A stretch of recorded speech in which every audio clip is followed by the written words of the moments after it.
बिस्मिल्लाहिर्रहमानिर्रहीम। अस्सलाम वालेकुम नाज़रीन, मेरा नाम सरवत फ़लीम है। खुदा करे आप लोग जहाँ भी रहें उसकी अमान में रहें, खुशबाश रहें, बखैर व आफ़ियत रहें। गो के जो हालात व वाक़यात चल रहे हैं उसमें कुछ ज़्यादा खुशी नसीब नहीं है किसी भी पाकिस्तानी को, और जो कुछ इस वक्त आज़ाद कश्मीर में हो रहा है उसने वाकई दिलों को दहला दिया है। और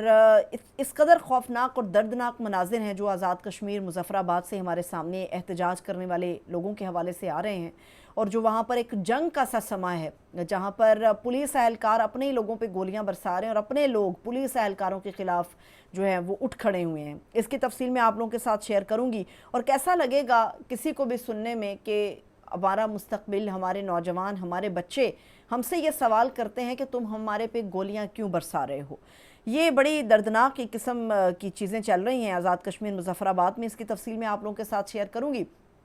मगर इस बात की तस्दीक भी हो गई कि पाकिस्तान के तमाम शहरों में जहाँ जहाँ पर तमाम जगहों पर एहतजाज हो रहा है इमरान खान साहब की रिहाई के लिए, वहाँ पर इस बात की भी तस्दीक हो गई है कि इमरान खान साहब को बेतहाशा ऑफ़र्स हैं जो भेजी गई हैं।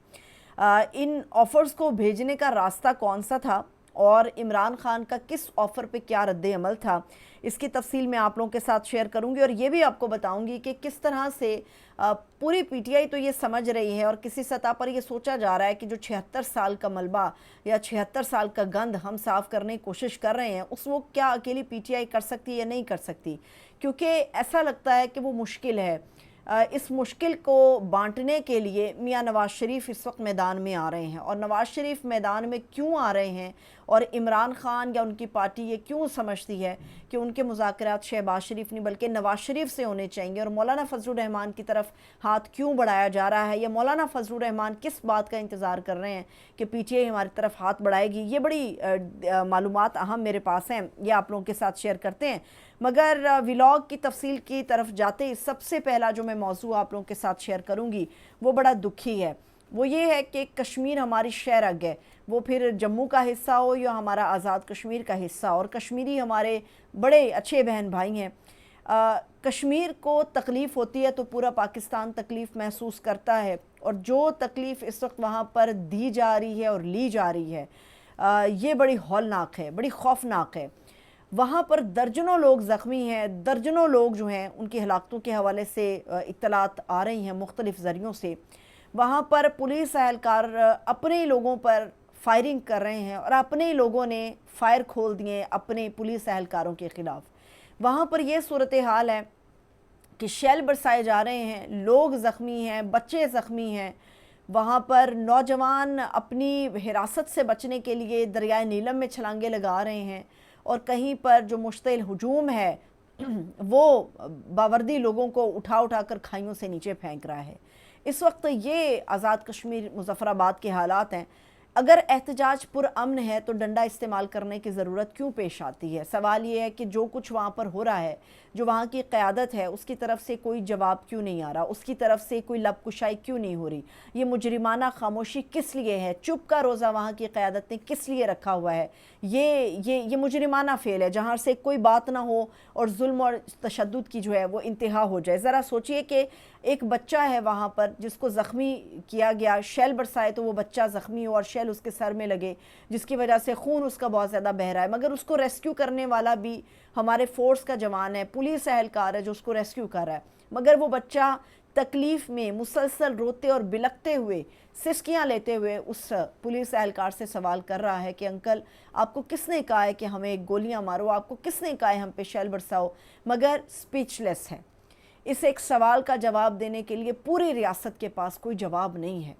अल्फाज नहीं है, तमाम ज़ुबानें गुंग हो चुकी हैं। कोई भी एक शख्स इस बच्चे के इस मासूम सवाल का जवाब देने से कासिर है कि आखिर क्यों अपनी रियासत अपने लोगों पर डंडा उठाकर खड़ी हो गई है, और क्यों अपने लोग अपने रियासती इदारों के इस कदर दुश्मन हो गए हैं। मुज़ाकरात किसी भी चीज़ का हल है, बड़े से बड़े लोगों के साथ मुज़ाकरात हो सकते हैं, तालिबान से मुज़ाकरात हो सकते हैं, डाकुओं से मुज़ाकरात हो सकते हैं, तो अपने लोगों से मुज़ाकरात क्यों नहीं हो सकते। क्या कोई लम्हे भर के लिए सोच रहा है कि हम आज़ाद कश्मीर के अंदर जो ये सब कुछ हो रहा है या जो कर रहे हैं उसमें सबसे ज़्यादा खुशी उस एजेंडे को है, उस मामले को है जो इस वक्त इंडिया के अंदर है। इंडिया पहले ही वहाँ पर कह रहा है अपनी इलेक्शन कैंपेन में मोदी कि हम आज़ाद कश्मीर को भी साथ ले लेंगे, आज़ाद कश्मीर के लोग पाकिस्तान के साथ खुश नहीं, हम क्यों अपने दुश्मन को ये मौका दे रहे हैं, ये सोचने और समझने की बात है। दूसरी बात ये है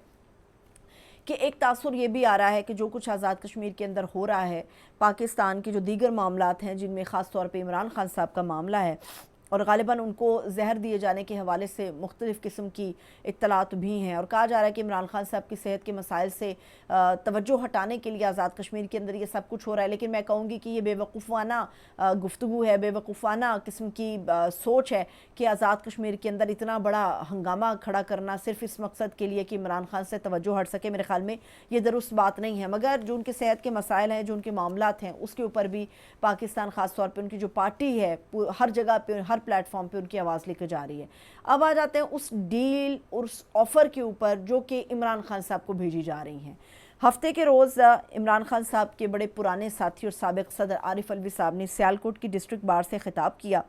और डिस्ट्रिक्ट बार में ख़िताब के वक्त उन्होंने इस बात की तस्दीक की कि इमरान खान साहब को बेतहाशा ऑफ़र्स जो हैं वो भेजी गई हैं कि किसी भी तरह से आप किसी भी ऑफ़र को कबूल कर लें, मगर वो किसी ऑफ़र को कबूल नहीं कर रहे और उनका जो वाहिद मुतालबा है वो ये है कि वो आइन की बालादस्ती चाहते हैं और इस मसले का 9 मई हो या कोई भी मसला हो, सियासी हल के लिए वो आइनी हल चाहते हैं। वो कह रहे हैं कि कोई भी इशू है तो आइन के हिसाब से उसका हल जो है वो तलाश किया जा सके। दूसरी बात ये है कि इस वक्त ये बात दुरुस्त है कि ऑफ़र या डील के सारे रास्ते बंद हो चुके हैं, क्योंकि जिन ज़रिए से या जिस रास्ते से इमरान खान साहब तक ये पैगामात पहुँचाए जा रहे थे वो रास्ता अब मुकम्मल बंद हो गया है। वजह ये है कि चंद रोज़ पहले 8 मई को DGISPR ने एक प्रेस कॉन्फ्रेंस की और वो बड़ी सख्त किस्म की प्रेस कॉन्फ्रेंस थी, जिसके बाद ये बहस छिड़ गई कि ISPR या आप इस्टेब्लिशमेंट कह सकते हैं वो मुज़ाकरात के लिए तैयार नहीं है। तो ये मुज़ाकरात का रास्ता था कौन सा और बंद कैसे हुआ? बात ये है कि बुशरा बीबी की ये दरख्वास्त थी कि उन्हें अडयाला जेल के अंदर रखा जाए और उन्हें ये कहकर अडयाला जेल में नहीं रखा गया था कि वहाँ पर गुंजाइश नहीं, और हमने देखा कि दर्जनों और भी मुल्ज़िमान थे जिनको उनके बाद अडयाला जेल में लाया गया। बुशरा बीबी को बनी गाला के अंदर मुक़ीद रखने की वजह क्या थी? वो वजह ये थी कि जिस तरह से एजेंसी के लोग या जिस तरह से इस्टेब्लिशमेंट के लोग या वो लोग जो डील इमरान खान साहब के लिए ला रहे थे, ऑफ़र्स ला रहे थे, उनके पास जो वाहिद एक महफूज रास्ता था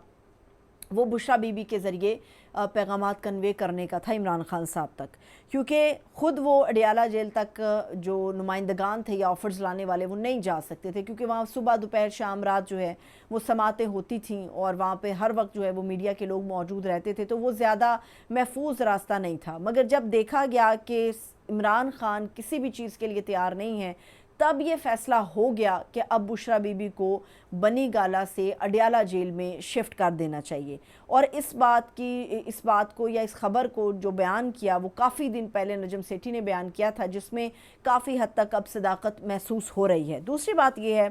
कि PTI ने ये झंडा उठाया है कि वो 76 साल का गंद जो है वो ख़ुद ही साफ़ करेंगे, लेकिन क्या ये इतना आसान होगा कि ये सारा मलबा PTI अपने कंधों पे उठा ले ऐसे वक्त में जब इमरान खान जेल में हैं, ऐसे वक्त में जब बहुत सारे पुराने और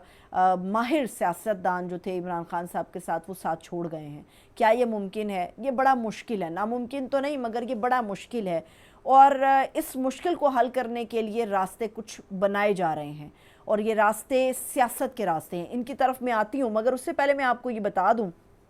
कि रऊफ़ हसन साहब को मैं ये सुन रही थी और इमरान खान साहब का जो मुतालबा अडयाला जेल से आया है अभी ताज़ा, वो ये है कि जी जुडिशल कमीशन बनाया जाए और कोई कमेटी कायम की जाए। मैं उसके सामने पेश होना चाहता हूँ, क्योंकि DGISPR ने भी अपनी प्रेस ब्रीफिंग में ये ऑफ़र दी थी कि जुडिशल कमीशन होना चाहिए, मगर साथ उन्होंने ये भी कहा था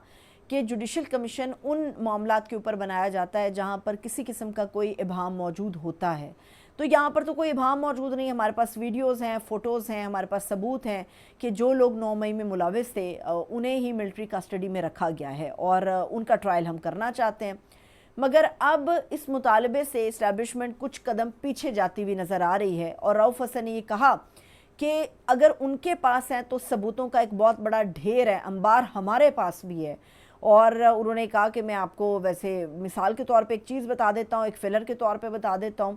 کہ بتایا جائے ہمیں، اور ہمارے پاس ثبوت ہے کہ کون لوگ تھے جو ٹرکوں سے اترے اور 9 مئی کو ہمارے قافلوں کے اندر شامل ہوئے۔ ان لوگوں نے اشتعال دلایا مشتعل نوجوانوں کو، مشتعل ہجوم کو، اور راستہ دکھایا ایسی جگہوں کا جس کے حوالے سے نہ سوچا گیا تھا، نہ کوئی پلان تھا۔ تو وہ کہہ رہے ہیں ثبوت ہمارے پاس بھی ہیں، تو پھر کیا رکاوٹ ہے کہ جوڈیشل انکوائری نہیں ہونے دی جا رہی؟ یہ ایک بہت بڑا سوال ہے۔ اگر آزادانہ تحقیقات ہونی چاہیے تو پھر آئینی طریقے سے، قانونی طریقے سے عدالتوں کے اندر، عدالتوں کے دائرہ اختیار میں ہونی چاہیے، جس سے ہمیں ایسا لگ رہا ہے کہ دوسری طرف مکمل خاموشی ہے۔ اب اس کے علاوہ جو چیز میں آپ کے سامنے رکھ رہی ہوں کہ کیا عمران خان اس 76 سال کے گند کو اکیلے صاف کر سکتے ہیں، بظاہر مشکل ہے، بہت زیادہ مشکل ہے۔ اس کی وجہ یہ ہے کہ عمران خان صاحب کے شاید اکیلے تو وہ طاقت موجود ہے، مگر پارٹی میں وہ طاقت ابھی موجود نہیں ہے۔ نواز شریف صاحب کا بیانیہ اور عمران خان صاحب کا جارحانہ مزاج اور ایک دوسرے سے مطابقت رکھتے ہیں۔ نواز شریف نے اپنے دور میں جب وہ پرائم منسٹر بنے یا جب وہ اقتدار کی مسند پر آئے، تب ان کی آرمی چیف کے ساتھ اور اسٹیبلشمنٹ کے ساتھ انبن رہی، اور جس کی وجہ سے وہ کبھی بھی اپنے 5 سال کی مدت کو پورا نہیں کر پائے۔ دوسری طرف مولانا فضل الرحمان کا یہ کہنا ہے کہ دھاندلی ہے اور ہر ادارے کو اپنی حد میں رہ کر کام کرنا ہوگا، اور وہ تو یہ بھی بات کرتے ہیں کہ آئین کے مطابق اگر فوج سیاست کے اندر اپنا رول پلے کرتی ہے تو یہ حرام ہے، یہ بالکل حرام ہے، آئین کی روح سے یہ بالکل حرام ہے۔ اب نواز شریف صاحب عرفان صدیقی صاحب کے ذریعے میڈیا میں اور رانا ثناء اللہ صاحب کے ذریعے میڈیا کے اندر یہ پیغام کنوے کر رہے ہیں کہ وہ عمران خان کی رہائی کے لیے کچھ کر سکتے ہیں، وہ عمران خان کا ساتھ دینے کے لیے تیار ہیں، وہ عمران خان کے ساتھ مذاکرات کی ٹیبل پر آنے کے لیے تیار ہیں۔ اور دوسری طرف عمران خان بھی یہ کہہ رہے ہیں کہ مذاکرات سیاست دانوں سے ہوں گے مگر شہباز شریف سے نہیں ہوں گے، مذاکرات نواز شریف سے ہوں گے۔ حالانکہ ہم سب جانتے ہیں نواز شریف کے پاس کوئی آئینی عہدہ نہیں ہے، کوئی سیاسی عہدہ نہیں ہے، پارٹی کے اندر اپنی ایک الگ سے گروپنگ ہے، ان کے پاس کوئی سخت پاور موجود نہیں ہے، مگر اس کے باوجود بھی وہ نواز شریف سے بات کرنے کے لیے تیار ہیں۔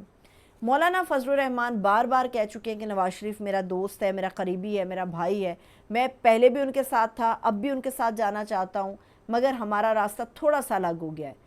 نواز شریف کا جو بیانیہ ہے کہ ووٹ کو عزت دو، یہ دوبارہ سے سر اٹھا رہا ہے۔ مولانا فضل الرحمان کے جو سٹیٹمنٹ ہے وہ یہ کہتے ہیں کہ فوج اور اسٹیبلشمنٹ جو ہے وہ سیاست سے دور رہے، اور سیاستدان سیاست کے جو معاملات ہیں، جو فیصلے ہیں، وہ پارلیمان میں اپنی مرضی سے کریں۔ اور عمران خان کا مطالبہ یہ ہے کہ پاکستان کے اندر ہر ادارے کی ایک اپنی آئینی حد ہے، وہ اس حد کے اندر رہ کر کام کرے اور سیاستدان اپنے طریقے سے اپنے معاملات کو حل کریں۔